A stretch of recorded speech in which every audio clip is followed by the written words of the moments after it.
Thank you so much. Good morning and welcome back to the show. My next guest is Quentin Crisp. By his own admission, he is a most unusual person. He gained notoriety in writing his autobiography, The Naked Civil Servant, which recounted his life in London, living openly as a homosexual.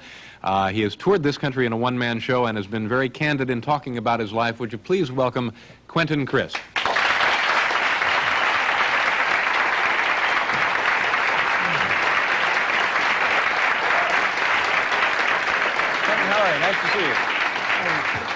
Thank you very much for being here. Tell me, you're working on a new book.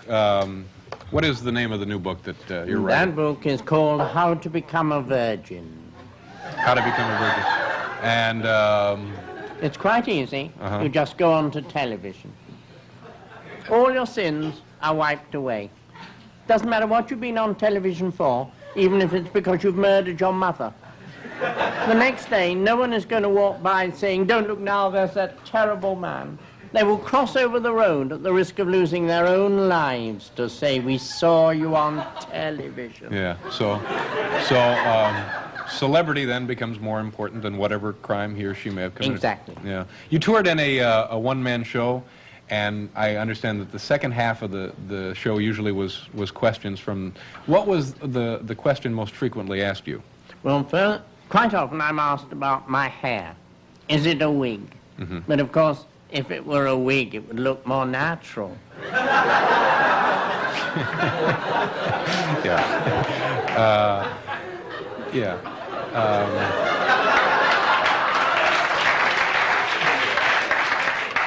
It's interesting hair you have. Thank you for these kind words.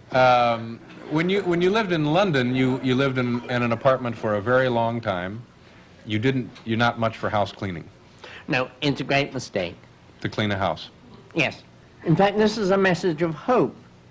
After the first 4 years, the dirt doesn't get any worse.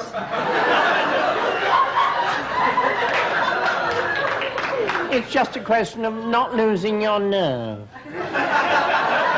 Think of all those years you wasted dusting all the rails under the chairs, with people saying, if you go on living like this, heaven knows what will happen. I'm still here, and I'm 73. So it's a waste of time? It's a complete waste of time. Isn't that off-putting to people who might want to come over and visit? Oh, no. No, that's quite untrue. People say no one will visit you if you live in this way. It becomes a pilgrimage to see how anyone could do that. Yeah, maybe print up bumper stickers. I saw his room. Yeah. That's right. Now, you're living in New York now. Yes. Same thing goes? The same thing goes, but I shall be 112 before I've got my room into the same state. Just stuff cluttering about, and yeah. In London, your name was printed in the phone book. Yes. Now, you're a gentleman of certain notoriety. That seems to be a risky thing. If you don't have your name in the phone book, you're stuck with your friends. How will you ever enlarge your horizons? But I suppose you get a lot of calls, people looking for the pizza place, wrong number. So they don't become your friends, do they? They don't. They might. Have you? But you know, this is a very frightening thing to have your privacy put on the line like that. Did you ever have any nasty experiences? Oh yes, they ring me up threatening to kill me. I say, "Do you want an appointment?" Have to wait in line, do they? Yeah. Yeah. Now, you wouldn't do that in a city like New York, I would guess. Well, my name will be in the book when I've been here long enough to have the Quentin Crisp edition of the phone book. Yeah. So you're serious that this is a good way to meet friends? Oh, yes. Have you made lasting friendships this way? Well, as far as I know, all my friendships are lasting. I never give anybody up gladly. Yeah, yeah. You know, in the book Naked Civil Servant, in a time when it wasn't popular to do so, you lived openly as a homosexual in London. And, of course, I would guess a question you must be tired of is, you know, why subject yourself... What year is this, the mid-40s? In the mid-30s. Mid-30s. So why subject yourself to this abuse, and it certainly was abuse, wasn't it? Oh, it was indeed, but I never really had any alternative. I didn't come out. I was never in. I could never have disguised myself as a human being.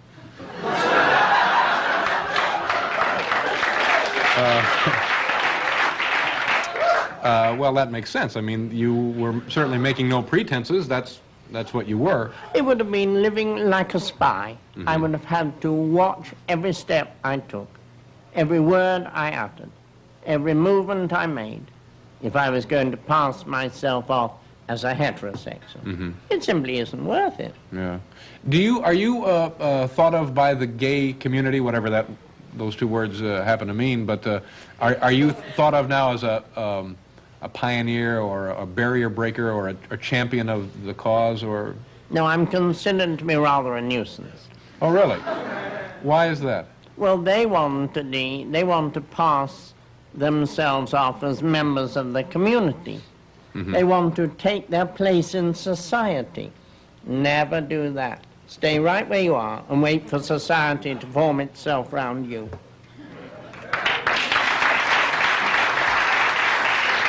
Now, what exactly does that mean? That means that if you stay with it long enough, it will become a fashion. I'm like a stopped clock. I'm right once every 12 years. But you also, haven't you advocated that gay people vacate their lives of secrecy? Oh, yes. Never whoever you are, don't live a life of secrecy. What is the point of that? Tell it all. Yeah. You've only one thing to offer the world which nobody else can give, and that's yourself. So you tell everybody what it is. Yeah. Well, that certainly makes sense. That's to thine own self be true, as they say. Now, how long have you lived in this country now? I've only been a resident alien for the last few months. Mm-hmm. I came here first in 1977, and then I came back in 78, and I worked in MacDougal Street, and then I worked in Los Angeles, an earthly paradise. Do you like Los Angeles? Everybody is beautiful, everybody is rich. All the women are actresses and all the men are lawyers. They're either out surfing or they got a party going.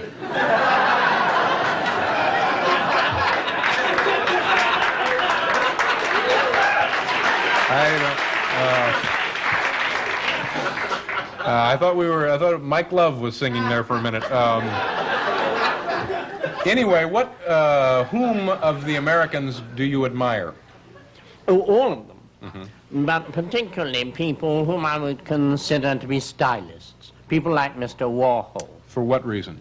Never did anyone do less to gain more acclaim.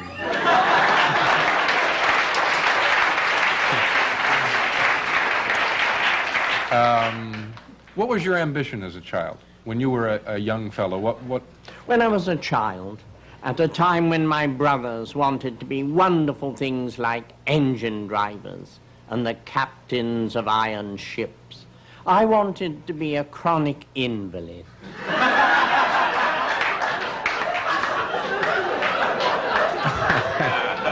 I had a certain flair. Yeah. My mother said it would be too expensive to take up as a career. Yeah, that's right. But you now showed... I could get a grant. Yeah.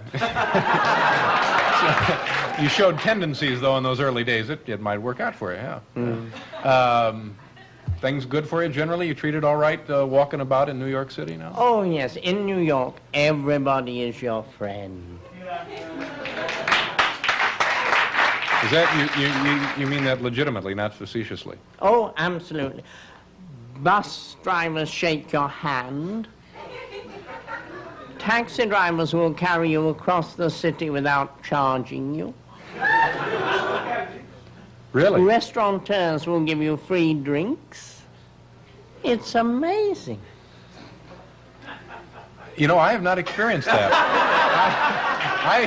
I generally, when a cab driver takes me downtown, I have to pay or they rough me up. I wonder what you did wrong. I don't know. I should read the instructions on the back of the front seat, I guess. You're a fascinating individual, and I appreciate you coming by here this evening. It was a pleasure chatting with you, sir. Thank you. Nice meeting you. You're very kind. Quentin Crisp. We'll be right back with Dr. Armin Broder.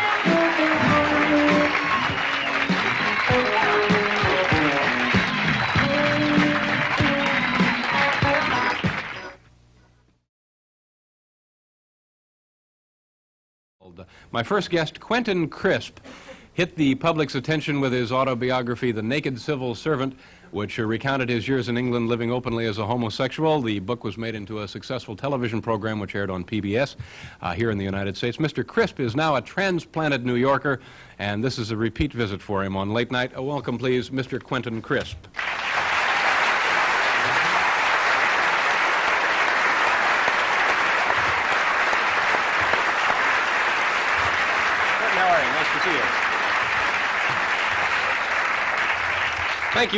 Thank you for returning to the program. When you were here before, we really didn't get to talk about the book and the television show, The Naked Civil Servant, but it refers to what aspect of your life? The title. The title refers to the time when I was a model, and a journalist came to ask me if I was a famous model. But there isn't such a thing anymore now, because no artists draw from figures. All their work is abstract. So you work in the schools, and the romance of it and the scandal have gone.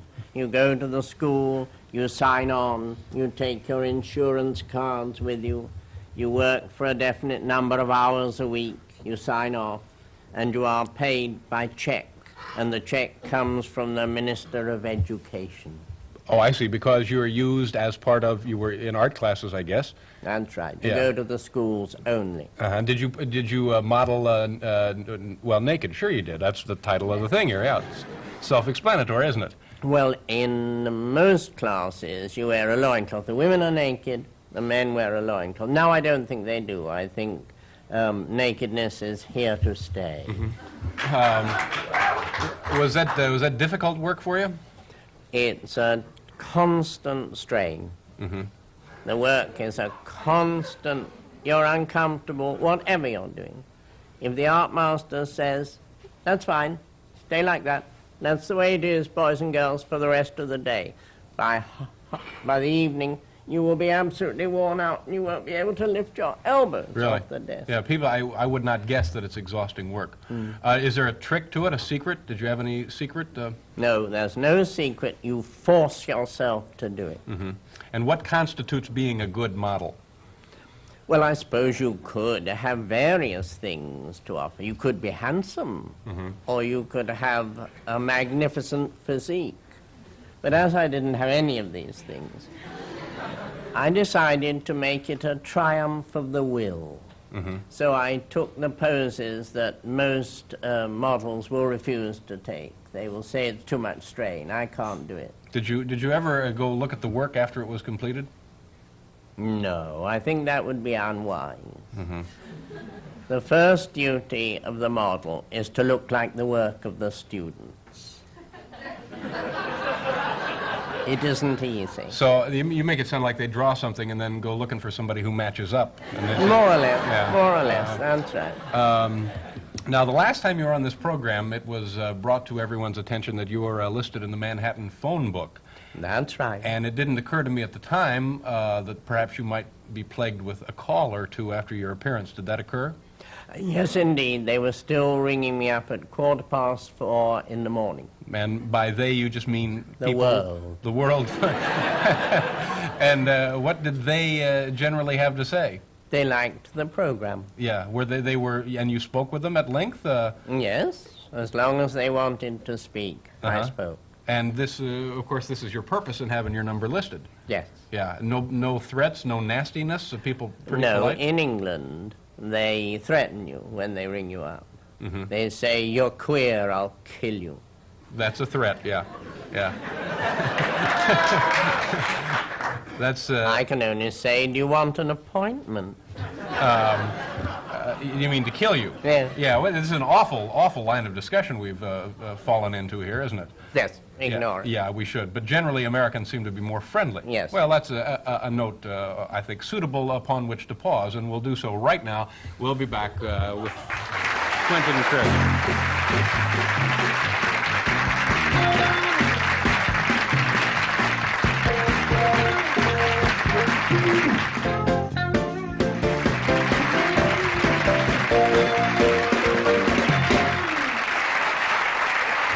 Hi there, and welcome back to the show. Quentin Crisp is here again. Nice to have you back, as I mentioned earlier. You live here in New York City? Yes. Pets? Have pets? No pets. We've got enough dumb friends without them. Have you ever had pets? Never. Not interested in them, huh? You have to feed them. You have to look after them. It's hard enough for me to feed myself. Yeah. And you like being, you mentioned that you get cab rides free. I'm a little interested in that procedure. Oh, yes, you do. From time to time. And explain to me how that happens exactly. I don't really know. You get out of the cab, you offer to pay, and they say, no, just sign this piece of paper. Never for themselves. Will you sign this for my wife? Oh, I see. Will you sign this for my daughter? Mm-hmm. And you do this, and that's enough, apparently. So you, because of your celebrity, then, that they give you a free ride? I never know why. Yeah. Well, I would guess that it doesn't happen to a majority of cab riders where the guy says, just your autograph will be plenty, you know. I mean, Oh, well, you'll have to be lucky then. yeah. Well, things seem to be great for you now, contrasted to the way things were when you were a young man in England, and you were... Yeah. Yeah, now, and what years were we talking about there?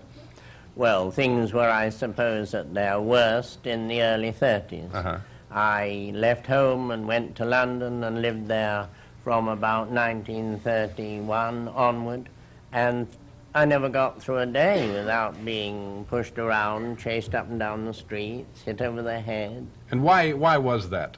Oh, chiefly because of my appearance. Mm-hmm.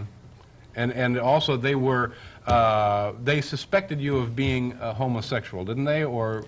Yes, but of course a lot of people didn't really know what homosexuality was. They certainly never used the word.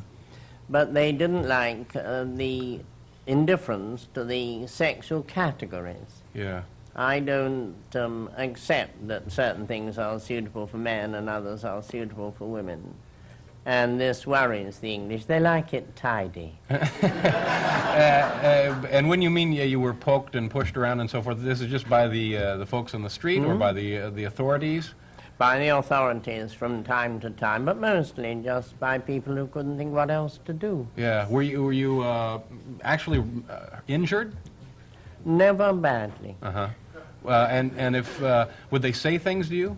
Oh yes, they'll shout at you, they'll curse you, they'll call you all the usual names, and they will hit you, and the main thing is, of course, you never reply.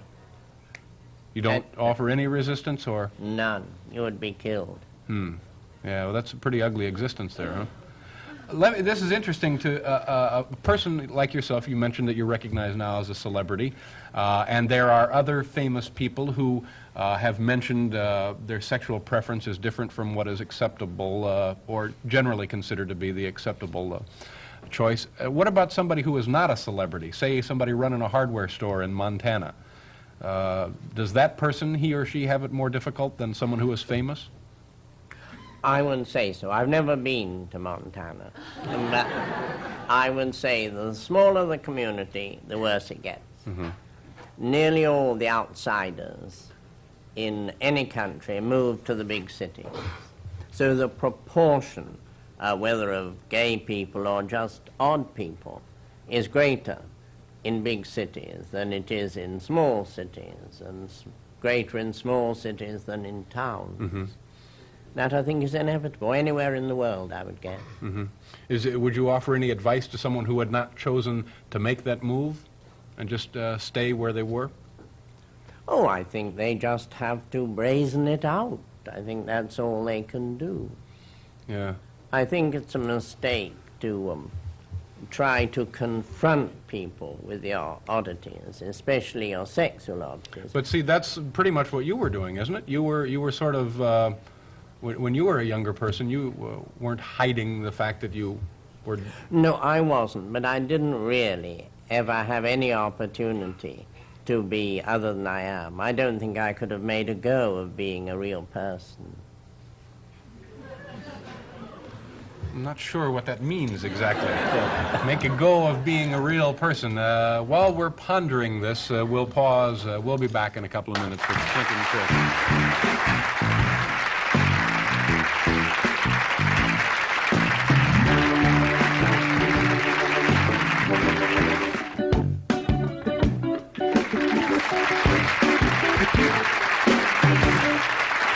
Thank you very much. Welcome back. We have to say goodbye. I appreciate you being here, sir. Will you come back again sometime? No, I will indeed. And good luck with your cab rides. Thank you. And then keep track of folks who phone. You want them to phone again? Yes. Oh, okay. This is the gentleman who wants the phone calls. Quentin Crisp, thank you very much, sir. Thank you. We're going to pause for station identification. We'll be back with a look at the future and also CBS correspondent Morley Safer right after this.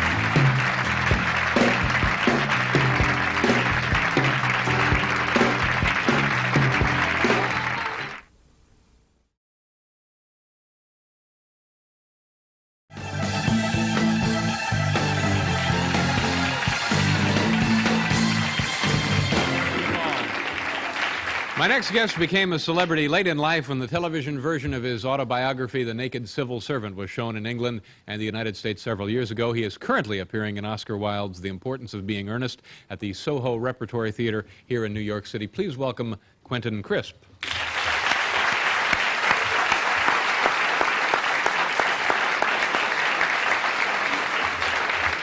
Nice to see you, Quentin. How are you? Have a seat, if you will, sir. How is the performance going down there in the Well, Repertory we're struggling Theater? on. It's not easy. No, it's not easy. Because What part do you play, first I'm of in all? dresses up to here All right, and here's down to here. what is the part? Let's take a look at you in action, and so to speak. There you go. And the part is that of Lady Bracknell. and difficult for you. It's difficult because you wear clothes that are too tight for you to be able to speak. And so you have to struggle with being able to speak at all. You're held in the middle like this. And of course, like all people of my age, I've become thick in the middle and thin at the edges.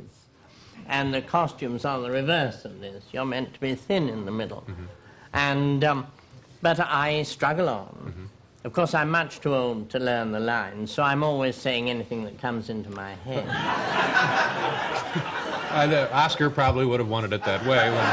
Probably had that in mind when he wrote that, I guess. Now, you've been on here a couple of times, and the thing that I can't get over about you like living in New York City, I can understand that, but you have your telephone number is printed in the phone book. Yes. And you're a celebrity of sort. Now, why would you invite that kind of intrusion into your private life? I permit it rather than invite it. I see. But it seems to me that this is, in a way, the least I can do. Since I belong to the public, since they have invented me, I should try to be infinitely available. Now, what do you mean they invented you? I'm not sure I follow that exactly. Everything that has happened to me in recent years has happened to me because the American public has accepted me. Yeah. So I owe them something. Now, as I have nothing to offer except myself, I must always be ready to answer questions or whatever. So it's like being in the Marines. You feel like That's right. Whenever I'm the call always comes, ready, you're yeah. ready to go, yeah. Except that in the Marines are ready to attack, I'm ready to be attacked. I see. Now, do you get attacked over the phone? Hardly at all, compared with England. In Yeah. England, people used to ring me up every day, threatening to kill me. I used to say, do you want an appointment? Yeah. But in America, nearly all the calls are friendly. Well, that's good. That's good to hear. The Americans are a friendly race. Do you do you get calls from all over the country? All over the country. Now, after this show airs tonight, will you get calls, you think? Probably, yes. And what will be, just projecting now, the nature of the discussion? They will ring me up and they will ask me several things. Whether I can introduce them to you, and whether I know you, What do you tell them when they ask? I say, I know Mr. Letterman just as much as you see I know him. I said, when I'm there, I'm with him. When I've gone, I'm standing in the street, waiting to go home by the time the next person is on. It's very hard for them to get used to that.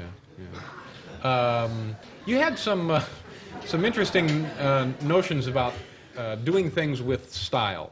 To you, style is the important aspect of life, right? Yes, but not, of course, stylishness. I don't know the difference, I guess. Well, to me, style is a way of...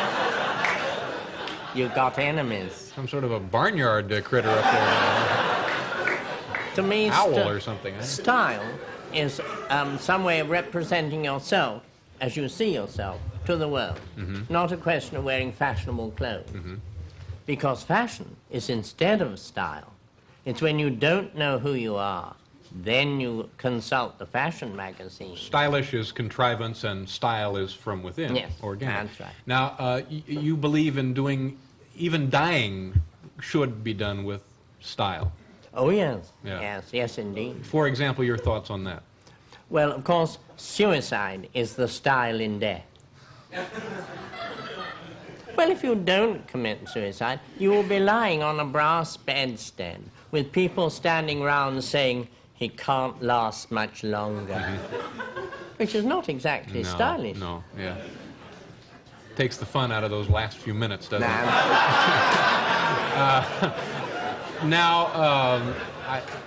I don't want to get maudlin here, but you've obviously put some thought into this. When the time came, would you feel that would be the way you'd want to go? Yes, if I can summon up the nerve, I think it would be the right thing. And what would be the way you would choose? Well, I think it ought to be tidy. Yeah. And I'm working at that, because you should preferably not leave a mess for the police or the neighbors or your landlady. And it's worrying, but I will work at it and I will find something. Yeah, so that, that would be, the trouble with being alive is once you're dead, part of you is still here. It is?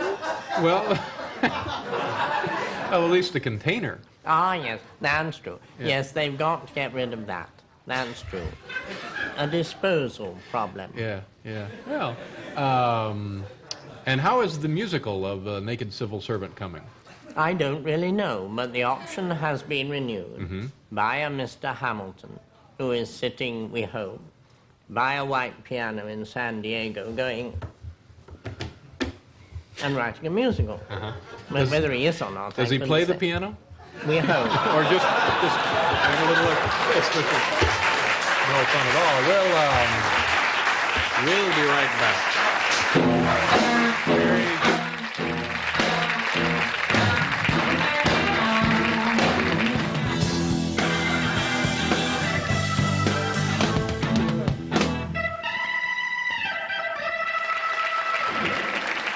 Thank you, Paul. We got to go. Tomorrow night, Bill Graham will be here and a dramatic reading by Larry Bud Melman and his son, Troy. Have a good night. Thank you, folks.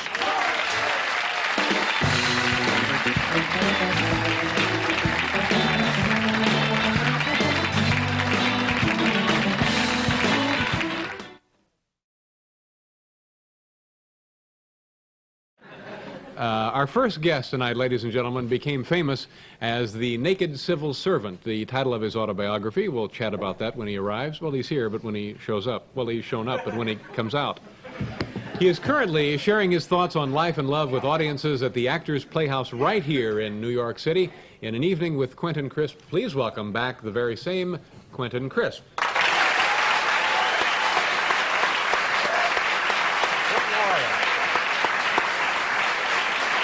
Nice to see you, sir. Have a seat, if you will. When was the last time you were here, sir? Oh, I can't remember. I've been here 3 times before. And but it's been a while, hasn't it? Yes, it has indeed. For people who may need a refreshing on the title, The Naked Civil Servant, your autobiography, what does the title refer to? It refers to the fact that for many years I was a model in the art schools. And somebody asked me, were you a famous model? Well, there's no such thing nowadays. you're merely working for the Minister of Education. This is in Great Britain. In Great Britain. You arrive at the right time, you sign on, literally. You sign off in the evening. You have to have employment cards. And you're paid by check. I mean, it's just like being a civil servant, except that you've got no clothes on. You were a nude model. Yes. I see. How long did you do that? 35 long, dark years. Yeah. What is, you know, a long time ago on this show, we had a woman behind that screen there take off her clothing, and audience members came down and drew her. And she didn't seem to be the least bit embarrassed about it, nor did the people here.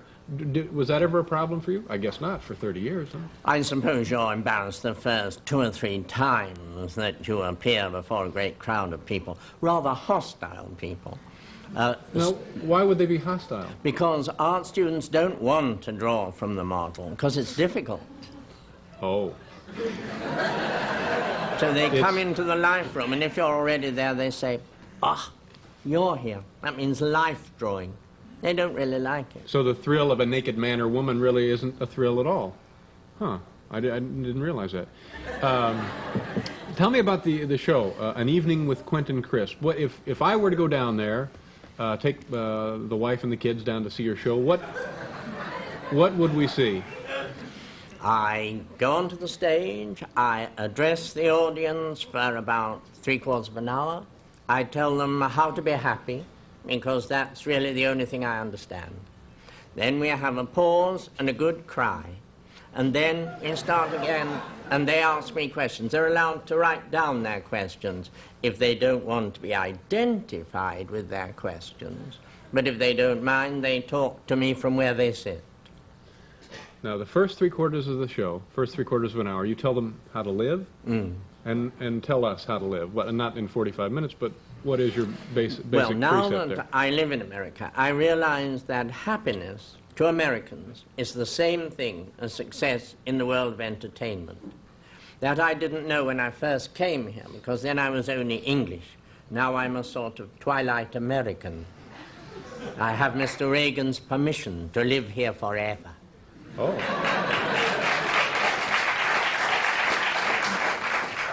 Now, I'm not sure I understood that, but you tell people your theories of life, you take a break. This is what you have to do. If you want to reach the big time, it's much easier than you imagine, because all anybody has to give the world is himself. So therefore you have to decide who you are, and then you process it, you market it, you package it, so that everybody comes to recognize who you are, and then you're in the clear. But of course, that's the real trouble, is trying to figure out who you are. Yes. Yeah. Okay, now, you take a break. What do you do during intermission? I sit on the stage and I sign the books or the records which are on sale in the theater. And then somebody comes with these cards and gives them to me, and I read them whatever they say. Yeah. And I try to answer them if I can. And that's the show. And that's the show. And how much would a person pay to get in there? I'm afraid I've never asked. Really? But no aren't you idea. getting a cut of the door or something? I don't think so. Whoa, But I never know. boy. You see, I have an agent, so I never know what I'm being paid. Yeah, you should ask, maybe inquire, or one night just count the house and kind of figure it up yourself. I'll try that. Okay, I want to find out more about the kind of questions you get from the folks in the audience. We'll be right back, folks, with Quentin Crisp.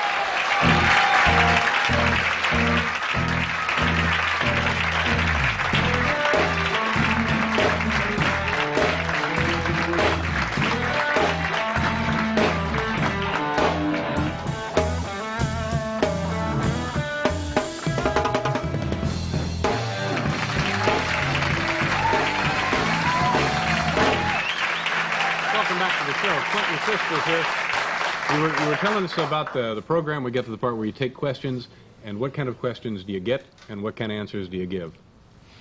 I try to give truthful answers, but of course I'm not about saying I've no idea if the question is quite beyond me. And Some that seems that doesn't seem to bother money-paying customers? Doesn't seem to. If people regard it as a sort of memory test and say who won the World Series in 1926, I don't know. But do you get that kind of question? Very seldom, but occasionally do. But mostly the questions are either about my life or about the movie made about my life, or they are questions in which people try to apply to themselves and their own circumstances the things I've said in the first half of the program. Do you find that people are friendly toward you? Do you ever get heckled? Very, very seldom. Never in America. American audiences are kinder than anywhere else. It's a curious response, isn't it, that they would applaud the fact that you don't get heckled in America. I would think that, do people ask you about your appearance? They do ask me about my appearance. They complained that my shoes were not polished. Yeah. Could I ask you about your appearance? Yes. All right. And I don't think I brought this up in the 3 times you've been on the show, but you have 2 purple streaks on either side of your head. And I'm guessing that's not natural. You're absolutely right. Okay. Now, without being, I don't mean to be making fun of, but why would a dignified, obviously eloquent and elegant man like yourself choose to do that? Well, you see, originally I dyed my hair red. But the day came when people said, you're dyeing your hair in order to look younger. So then I had to think of a way of dyeing my hair, which didn't mean that I was trying to look younger. So the ideal way was to dye blue or mauve or whatever. And now I continue to do it because I try to maintain an absolutely continuous image, which never changes. So you have the blue hair. Are you saying whether you like it or not, you've got it? You're just kind of stuck with it now because you started it and you don't want to discontinue it? I don't really mind it one way or the other. But yes, I feel I should have something about my appearance which people can recognize instantly. Okay. All right. Well, that's a fair enough answer. And you're right. It probably has that effect. I don't... all right, let's talk a little bit about every time you've been here before. Oh, you know, Randy Newman was on the show a couple of nights ago. Are you familiar with Mr. Newman's music? He has a record out, an album out, and a song contained on the record is I Love L.A. And it turns out he wasn't being facetious. He really does love L.A. And I understand you share the same feeling. Oh, yes. I was 3 months in Los Angeles. It's an earthly paradise. It's always summer. Everybody is beautiful. And everybody is rich, and awards grow on trees. Awards do grow on trees. They're just falling over themselves giving out awards there. Now, where did you live in Los Angeles? I lived in the Beverly Wilshire Hotel. For 3 months? For 3 months. Well, in all honesty, that's not what I'd call an overview of the city. That's... You're going to run into wealthy, good-looking people there. That's all you're going to see there. Well, that's all I saw, so I assumed that the whole of Los Angeles was... Yeah, that would be but you're right, that would be the impression you could get. Would you ever consider moving back there permanently? I know you have an apartment here in the city. No, I don't think you can live forever in Los Angeles because they know you're only playing. Yeah. If you want to rule the world, you have to live in New York.